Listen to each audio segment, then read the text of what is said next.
இன்றைய தினம் என்னை கோப வைக்க முடியாமல் எங்களுடைய அமைச்சர் சில வார்த்தைகளை சொல்லிவிட்டார். அவற்றை சொல்லிக்கொண்டு நான் வருகிறேன்.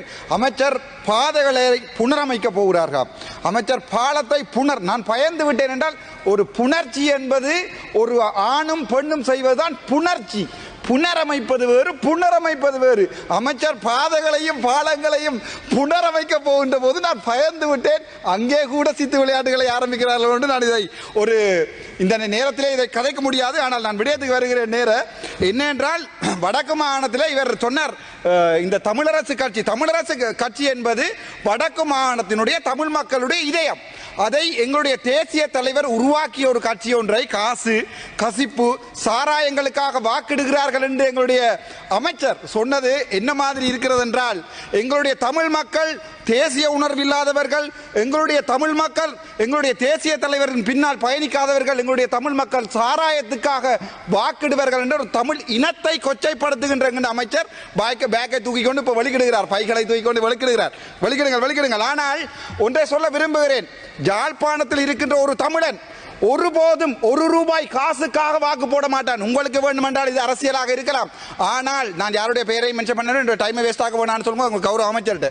ஆனால் யாழ்ப்பாண தமிழன் ஒரு ரூபாய்க்கு வாக்கு போடாதவன். தேசிய தலைவர் ஒரு காலத்திலே நீங்கள் முழுவதும் இந்த தேர்தலை புறக்கணியுங்கள் என்று சொன்னபோது அவர்கள் திட்ட தெளிவாக புறக்கணித்தார்கள். தேசியத்திலே வாழ்ந்த நாங்கள் தமிழ் மக்களை காசுக்கு கசிப்புக்கு வாக்கு போடுவார்கள் என்று இவர்களுடைய வடக்கு மக்களை சொல்வார்களா இருந்தால் அது மிகவும் கவலைக்குரிய விடயம். இருங்கள். நான் இன்றைய தினம் சிரித்து கொண்டு கதைப்பதற்கு ஆரம்பித்திருக்கேன். இந்த மே 18 முள்ளிவாய்க்கால் படுகொலை தொடர்பாகவும், அது தவிர கனடாவிலே எங்களுடைய உறவுகள் எங்களுடைய இனப்படுகொலை தொடர்பாக வைத்திருக்கின்ற ஒரு மொனுமெண்ட் சம்பந்தமாக தான் மிக முக்கியமான விடயம்.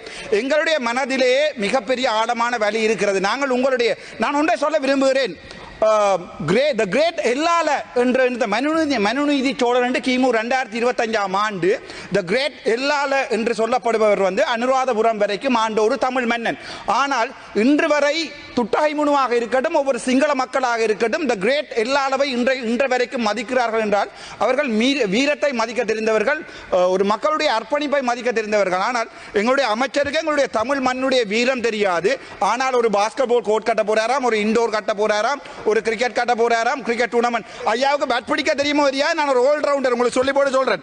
அதுக்கு பிறகு நான் வரேன். அந்த கனடாவிலே அந்த மொனுமெண்ட் வைக்கப்பட்டதுக்குரிய காரணம் இனப்படுகொலை நடந்திருக்கிறது என்பதை காட்டுவதற்காக மட்டுமே ஒழிய நாங்கள் இந்த நாட்டை இரண்டாக பிரிப்பதற்காக யாருமே கேட்கவில்லை. அதை தெளிவாக விளையும் கொள்ளுங்கள். මම සිංහලෙන් කියන හැටි අපි කවදාවත් දැන් ඉල්ලන්නේ මේ රට දෙකට බෙදමු කියලා. අපි අහන්නේ අපේ මිනිස්සු අපේ ජනතාව ලක්ෂ 1.5 මිනිමරලා තියෙනවා නම් ඒක ගැන විමර්ශනයක් කටයුතු කරන්න කියන තමයි අපි ඉල්ලන්නේ. අපි කවදාවත් කියන්නේ මේ රට දෙකට බෙදන්න ඕනේ, NPP ආණ්ඩුව වටන්න ඕනේ, තව ආණ්ඩුවේ මෙහාට එහාට ආවොත් මේ ඒකට හොඳටම කරනවා. හැමෝම එකයි. අපි දකින්නේ හැමෝම එක විදියට. බලන්න මේ ගෞරව ප්‍රෙසිඩිංಗ್ මෙම්බර් මම මේ පාර්ලිමේන්තුවේ නැගිට්ටාම මයික් එක ඕෆ් කරනවා. දවස් 77ක් මේ පැත්තේ මගේ ටයිම් එක කැඩුවා. ඒ ආපහු අර පැත්තේ මගේ වැව්වා. එක ඉන්ඩිපෙන්ඩන්ට් එම්පි කෙනෙකුට එච්චර බය වෙන්නේ. මම කතා කරන්නේ වැරදි වචන. දැන් මම අද hina වෙලා කතා කරනවා, ලස්සනට කතා කරනවා. හේතුව මට කවද මම එකක් කියන්නම්. කෙටියෙන් කියන මම කතා කරන්න ආපු එක වෙනස්. මේ රටේ අපි දැන් පාර්ලිමේන්ත දෙනකොට සුපිරි සපයක් තියෙනවා. මේක මම දැනගත්තා. ලක්ෂ 4ක් පඩියක්. නැත්තද? ඕවද නැද්ද? ඔකට වාහනයක් හම්බලා තියෙනවා. එතකොට අපි මේ පාර්ලිමේන්ත ඇවිල්ලා බලන්නේ තවත් ඉස්සරහට අවුරුදු 5ක් කොහමද බේරගන්නේ කියලා. එතකොට අපි එක පොලිටික්ස් කරනවා. දැන් බලන්න දැන් මෙතුමාම ඇවිල්ලා කිව්වා ප්‍රභාකරන්ට අපි දකුණේ උතුරේ මේ මොනුමන්ට් ස්ටැචු එකක් හදනවා කියලා. අපේ නායක බ්‍රිගේඩියර් බාලරාජ් කියන්නේ ඔයගොල්ලෝ හොඳටම දන්නවා. බ්‍රිගේඩියර් බාලරාජ් කියන්නේ මේ පැත්තට හිටපු සිංහල නායකයා. මේ රණවිරුව ඔක්කොම ගරු කරපු බ්‍රිගේඩියර් බාලරාජ් 2002 සිංගප්පූව අරගෙන ගිහිල්ලා එයාගේ පපුවේ සර්ජරියක් කරලා ආපහු කඩනායකට ගෙනල්ලා මෙහා පැත්තට ඒ තමයි අපි එච්චර රෙස්පෙක්ට් කරනවා සිංහල රණවිරුවන්ට. හේතුව අපේ ග්‍රේට් එල්ලාලට එකපාරම හදලා තියෙනවා. එතන ඔයගොල්ලෝ දන්නවා පෙරහැර යනකොටත් ඒක නවත්තන්න කියලා ඕඩර් එකක් තියෙනවා. එතන තමයි එයා මරුනේ. එතන තමයි අපේ ඒ සිංහල ජනතාව ඒ දෙමළ එක්කෙනෙක්ව ගත්තා මේ රටේ මේ කිං විදියට. හැබැයි මට මේ පාර්ලිමේන්තුව කතා කරන්න පුළුවන් විදියට මේක හදලා තියෙන්නේ. ඒක තමයි මම කියන්නේ. මේක මාර සපය තියෙන්නේ. මම මේක ඉන්නේ 225 පොලිටිෂියන්ස්. ඒ වුණාට මම පොලිටිෂියන් නෙවෙයි, මම ප්‍රොෆෙෂනල්. මම දැන් අදද මේක නවතර ගියොත් හෙට ඉඳන් මට හම්බ කරන්න පුළුවන් ලක්ෂ 10ක් දවසට. හැබැයි මේක එක්කෙනෙකුට කෙනෙකුට අත උස්සන්න ගියනෝ හෙට ඉඳන් මේ ජොබ් එකක් කරන්න පුළුවන් විදිහට. ඒක හේතුව අපි මේ පාර්ලිමේන්තුව එනවා මොකක් හරි බොරුවක් කරලා එනවා. ඒ බොරුවක් කරලා ආවට පස්සේ අපි මේක කොහොමද බේරගන්නේ? මේ රටේ කොහොම හරි බොරු කරනවා. දැන් මේක බලන්න අද අපේ ජනාධිපතිතුමා කියලා තියෙනවා මේක 2018 මේ 18 කියන්නේ අපේම රට ඉන්න අපේම මිනිහව මරන්න බනපු නිසා මම ගෝදරම කරනවා. මම අනුරාධ කුමාර සානායක වැටෙනකොට ඇත්තටම දුක වෙන්න මිනිහක්. හේතුව පළවෙනි දවස් ආවිල අපිට කිව්වේ මොකද්ද?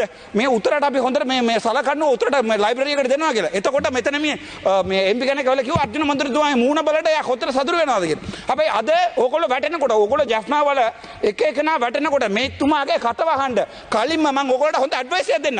මෙතුමාට ඒ කියන්නේ සෙක්ස් කරන එකට දමල තේරෙන්නේ නැහැ. හදන එකට දමල තේරෙන්නේ. දැන් කියනවා පුනර්නුවා කියලා. පුනර්නුවා කියන්නේ මිනිහෙක් ඔබතුමාගේ කාලේ තව විනාඩි 2යි ගරු මන්ත්‍රීතුමනි. thank you. එතකොට මෙයාගේ කටයි අර මේ ඉන්නේ තව මීලංගුපුරන් කියලා MP කෙනෙක්. ඒ දෙන්න අය කට වාගන්න එතකොට ලස්සනට ඔයගොල්ලෝ කරන්න මම මේක දෙමළෙන් කියන්න. මෙයාගේ නම කිව්වේ නැහැ. අනිත් එක අපි දැන් මේ රටේ බලන්නකෝ. දැන් මේ இந்த நாட்டிலே எங்களுக்கு இப்ப උප් இல்ல. ஆனால் අපිට අනිවාර්යයෙන්ම මං කියන්නේ මේ රටේ අපිට ලුණු නැහැ. හැබැයි අපි මූදිය වතුර ටිකක් අරගෙන ඇවිල්ලා කෑමට දාලා උයනවා. හැබැයි ඕගොල්ලෝ ඒක පුළුවන්ද? බෑ. ඒ නිසා තමයි අපි කියන්නේ දැන් බලන්න උත්තර පළාතේ එලිෆන්ට් පාස් එක සෝල්ටරින් එකක් තියෙනවා. එතන මිනිස්සු ඔක්කොම උද්ඝෝෂණය කරනවා. දෙමළෙන් කියන්න வடக்கு மாகாணத்திலே அந்த சோல்டரின்லே மக்கள் வந்து போராடி கொண்டிருக்கிறார்கள். உங்களுடைய ஒரு எம்பியாவது போனார்களா அங்க?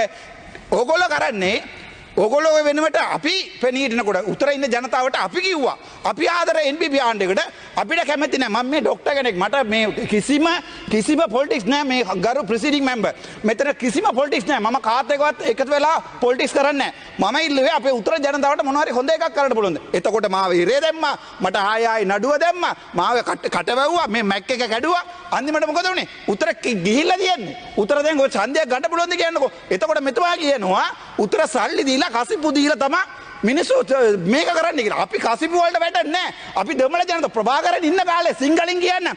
ඒක කසිප්පු කඩේවත් තිබ්බ නැහැ උතරේ. දැන් බලන්න ඕගොල්ලෝට කොච්චර කසිප්පු කඩයක් තියෙනවද කියලා.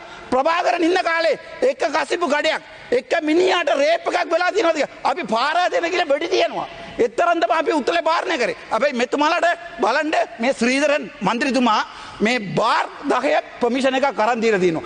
අපි කියන්නේ අපි ඔයගොල්ලෝට ආදරේ. හැබැයි ඔයගොල්ලෝ ආදරේ කරන මිනිස්සුන්ට ඔයගොල්ලෝ 159 දෙනවා කියලා අපිවත් එළියට දාන්න එපා. අපි ඉන්ඩිපෙන්ඩන්ට්. අපි ප්‍රොෆෙෂනල්ස්. අපි මේකට ආවේ මොන හරි ජංගිසි දෙයක් අපේ රටට මොන හරි කරගන්න පුළුවන් කියලා. හැබැයි මෙතුමාලා තමයි උතුරේ ඉන්න කුඩුකාරයෝ. මම දැන් කෙලිම කියන්නේ ඔබතුමාගේ කාලය අවසానයි ගරු මන්ත්‍රීතුමනි. උතුරේ ඉන්න වංජාකාරයෝ උතුර හොස්පිටල් වල ඉන්න මාර හොරු සත්‍යමුති කියන්නේ පට්ට හොරෙක්. ඒ හොස්පිටල් ඩිරෙක්ටර් කෙනෙක් එයාට මේ ආණ්ඩුවේ කැබිනට් එක දාලා ඩිරෙක්ටර් පෝස්ට් එක එන් පෝස්ට් එකක් දීලා තියෙන්නේ. එතකොට මේගොල්ලෝ බේරගන්නේ මේ මිනිස්ටර්. එතකොට එයා ගිහිල්ලා එයාට කතා කරලා අත දීලා කරන්න ගොඩක් ඒවා තියෙනවා. දැන්නුත් කියන්න මම NBB එකට එකයි. මෙයාගේ කටවහන්න අරයාගේ කටවහන්න කරුණාකරලා කාටවත් කතා කරන්න එපා කියන ඔයගොල්ලෝ කට්ටියට. එතකොට නිකම මිනිස්සු දිනයි.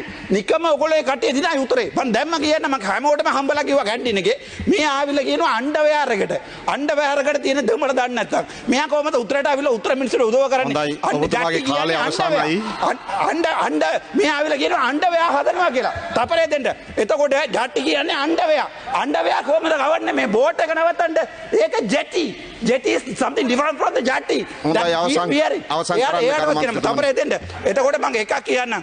මම මේ ඉන්න ආණ්ඩුවට එකක් කියන්න තියෙන්නේ. මේ දෙන්න අය කට වහලා මේ වෙන කවුරු හරි දෙන්න දාලා ওই DCC මීටින් වලට ඇමති කරන වෙන එකෙක් දුන්නා. හොඳයි ඔබ ඉතුරු ටිකක් මරන්නේ නැත්නම් මම මරනවා MPP ඉතුරු ටික. අවසන් කරන්න. MPP ගේ නම මම නැති කරනවා මෙයා නිසා. thank you so much. මගේ නම සඳහන් කරලා பட்டப்பல் பொரு කියනවා. හරිද? அதாவது எந்த பேரை யூஸ் பண்ணி அதாவது ஜட்டியா என்பதை விட ஜட்டியை தூக்கி இவருடைய தலையில போட்டுக்கொண்டு அது நாறுதுன்னு சத்தம் போட்டு கொண்டு போறான் எல்லா இடமும் பார்த்து. நான் கௌரவ உறுப்பினர் அவர்களே, அதாவது அவர் அது மாத்திரமல்ல, அதாவது பேசுகின்ற மொழியை கொச்சப்படுத்துகின்ற பேசுகின்ற பிரதேச ரீதியாக மலையக மக்களை கொச்சப்படுத்துகின்ற, பெண்களை கொச்சப்படுத்துகின்ற அந்த கொச்சப்படுத்தலின் காரணமாக இம்முறை தேர்தலில் ஒரு பிரதேசம் ஒரு உறுப்பினரை கூட பெற்றுக்கொள்ள முடியாத வக்கில்லாமல் இருக்கின்ற இந்த நபர் இன்றைக்கு சொல்லுகின்றார் இவர் என்ன பெரிய கூத்தாடி மாத்திரமல்ல, இவன் பெரிய ஒரு கூத்தாடி. அது மாத்திரமல்ல, இன்றைக்கு வெளிநாட்டில் இருக்கின்ற எல்லோருமே கழுவி ஊத்துகின்றார்கள்.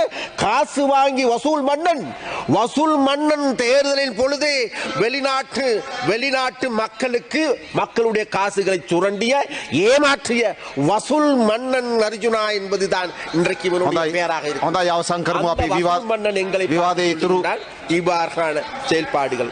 அதனால் சபா හොඳයි ගරු නිමල් පලිහේන මන්ත්‍රීතුමා ඔබතුමාට විනාඩි 11ක කාලයක් ලැබෙනවා. නෑ අපි මේ විවාදයේ කටයුතු කරගමු අර්ජුනා මන්ත්‍රීතුමා. හොඳයි ඔබතුමාට තත්පර කීපයක් දෙන්නම්. හොඳයි. අපේ දෙමළ මිනිස්සු දෙමළ ඩයස්පෝරා. එතකොට මට සල්ලි දුන්නා කෝටි ගණන්. මම දැන් කියන්න. මගේ ඉලෙක්ෂන් එකට සල්ලි දුන්නා. මම මිනිස්සුගේ වෙනුවට වැඩ කරන්නේ. මම ජොබ් එකක් අතාරලා ડોක්ටර් ගමක් කතා කරලා අතාරිලා ඊට පස්සේ හොස්පිටල් ඩිරෙක්ටර් පෝස්ට් එකක් අතාරලා මෙතනට ආවේ පොලිටික්ස් කරන්න නෙවෙයි. Thank you. හොඳයි